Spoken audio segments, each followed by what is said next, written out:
తిరుమల శ్రీవారి లడ్డు ప్రసాదం వివాదంపై సుప్రీంకోర్టును మాజీ TTD chairman MP YV Subba Reddy ఆశ్రయించారు.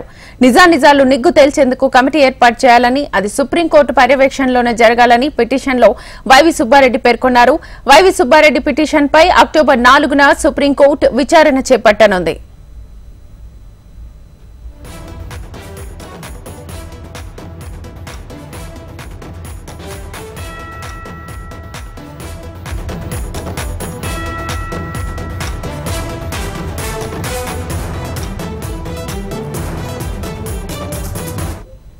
తిరుమల శ్రీవారి లడ్డు ప్రసాదం వివాదంపై సుప్రీంకోర్టును మాజీ TTD chairman MP YV Subba Reddy ఆశ్రయించారు. నిజానిజాలు నిగ్గు తేల్చేందుకు కమిటీని ఏర్పాటు చేయాలని, అది సుప్రీంకోర్టు పర్యవేక్షణలోనే జరగాలని పిటిషన్లో వైవి సుబ్బారెడ్డి పేర్కొన్నారు. వైవి సుబ్బారెడ్డి పిటిషన్పై అక్టోబర్ 4న సుప్రీంకోర్టు విచారణ చేపట్టనుంది.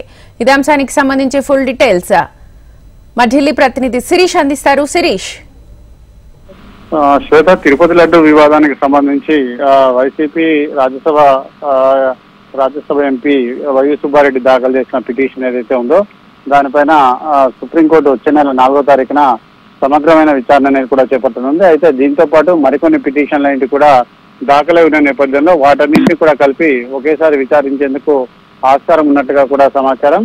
సో మొత్తం మీద కూడా తిరుపతి లడ్డు వివాదానికి సంబంధించి ఇప్పటికే ఆంధ్రప్రదేశ్ ప్రభుత్వం ఒక సిట్టును ఏర్పాటు చేయడం కూడా జరిగింది. కాబట్టి ఇదే విషయాన్ని కోర్టుకు ఆంధ్రప్రదేశ్ ప్రభుత్వం తెలియజేసే అవకాశం కూడా ఉంది.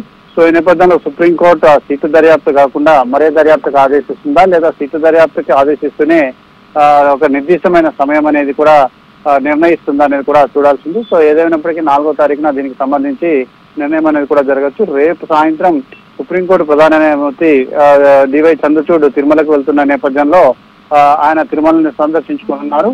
సో ఈ నేపథ్యంలో 4వ తారీఖు చేపట్టే విచారణ అనేది కూడా ప్రాధాన్యత సంతరించుకుంది. Shweta. Right Shirish, thank you.